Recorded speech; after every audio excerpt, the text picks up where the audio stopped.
যে রোজা রেখে যদি মিথ্যা কথা বলে, গীবত করে, তাহলে কি তার রোজা হবে কি না? খুবই গুরুত্বপূর্ণ একটি প্রশ্ন। আসলে দেখেন, রোজা হলো আমাদের জন্য আল্লাহ পাক রব্বুল আলামিন ফরজ একটি ইবাদত করেছেন আমাদের জন্য।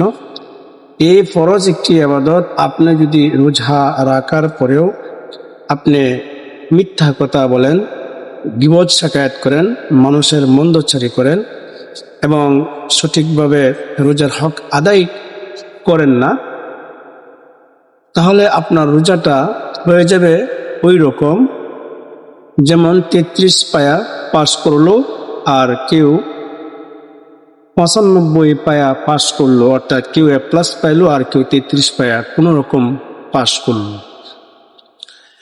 যদি কোনো ব্যক্তি রোজা রাখে আর রোজা রাখার পরে মিথ্যা কথা বলে, 33 পায়া পাশের মতন, অর্থাৎ পাশ করেছে, অর্থাৎ রোজা হয়ে যাবে, কিন্তু রোজার যে নেকি, সেই নেকি সে পাবে না। আল্লাহ রাসূল সাল্লাল্লাহু আলাইহি ওয়াসাল্লাম বলেছেন, রোজার অনেকগুলা নেকি, অনেকগুলা সওয়াব রয়েছে, যেগুলা আল্লাহ পাক রব্বুল আলামিন রোজাদার ব্যক্তির জন্য নিজে দিবেন। আরও অনেক রোজার যে ফজিলত রয়েছে, সেই রোজার ফজিলত থেকে সে বঞ্চিত হয়ে যাবে। হয়তো তার ফরজ যে রোজা, হয়তো ফরজটা আদায় হয়ে যাবে, অর্থাৎ 33 পায়া সে পাশ করলো, আরেকজন গোল্ডেন প্লাস পাইলো, তাকে যদি বলা হয় তুমি কি পায়ে পাশ করছো, তখন সে বলবে আমি A+ পায়ে পাশ করছি, বুক ফুলে বলবে। আর যে 33 পায়ে পাশ করছে সে বলবে আমি বলতে চাইবে, লজ্জা লাগবে, 33 পায়ে পাশ করছি। ঠিক এই রোজাটাও এরকম ভাবেই হয়ে যায়।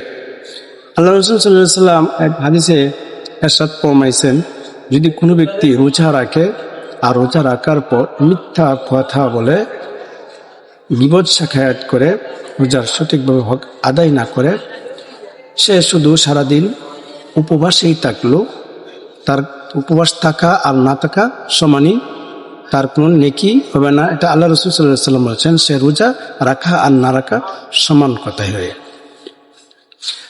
এই জন্য আল্লাহ রাসূল সাল্লাল্লাহু আলাইহি ওয়াসাল্লাম এই হাদিসের দিকে আমরা যদি তাকাই, তাহলে রোজা রেখে আমরা কি করতে পারবো না? মিথ্যা কথা বলতে পারবো না, ঝগড়া ফাসাদ করতে পারবো না, গাল মন্দ করতে পারবো না, আমরা একে অপরের পিছনে নিন্দা এবং গীবত শাকায়াত করতে পারবো না। যদি আমরা সেগুলা করি, তাহলে শুধু সারাদিন উপবাসেই থাকলাম, তার কোনো কি হলো না, আমরা নেকি আর পেলাম না, শুধু হয়তো ফরজটা আমাদের আদায় হয়ে যাবে। সব আমাদের যে বলা রয়েছে, আল্লাহ রাসূল যেভাবে সবার কথা উল্লেখ করেছেন, সেই সবটুকু হয়তো আপনি আমি পাবো না।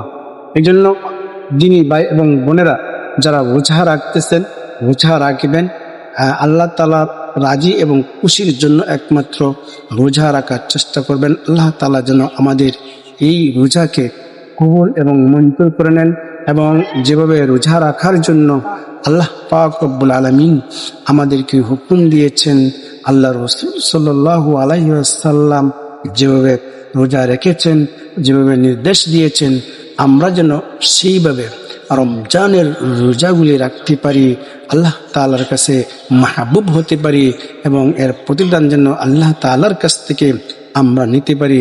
কারণ রোজার প্রতিদান আল্লাহ তাআলা বলেন আজজিবি, অর্থাৎ এই রোজার প্রতিদান একমাত্র আমি আল্লাহ দেব। নামাজ, যাকাত, অন্য অন্য যে ইবাদত আছে, সেটির জন্য আল্লাহ বলে নাই যে আমার নিজ হাতে দেব, কিন্তু রমজানের রোজা যে রাখবে, আল্লাহ বলেন তার প্রতিদান আমি আমার নিজ হাতে দেব। সুবহানাল্লাহ। তাহলে আসুন প্রিয় দিনী ভাই এবং বোনেরা, আমরা যেভাবে রোজা রাখলে, সিয়াম পালন করলে আল্লাহ তাআলা আমাদের সিয়াম রোজাকে কবুল করবেন, আমরা সেভাবে রোজা সিয়াম পালন করি। সে ভালো থাকবেন, সুস্থ থাকবেন। আসসালামু আলাইকুম ওয়া রাহমাতুল্লাহি ওয়া বারাকাতুহু।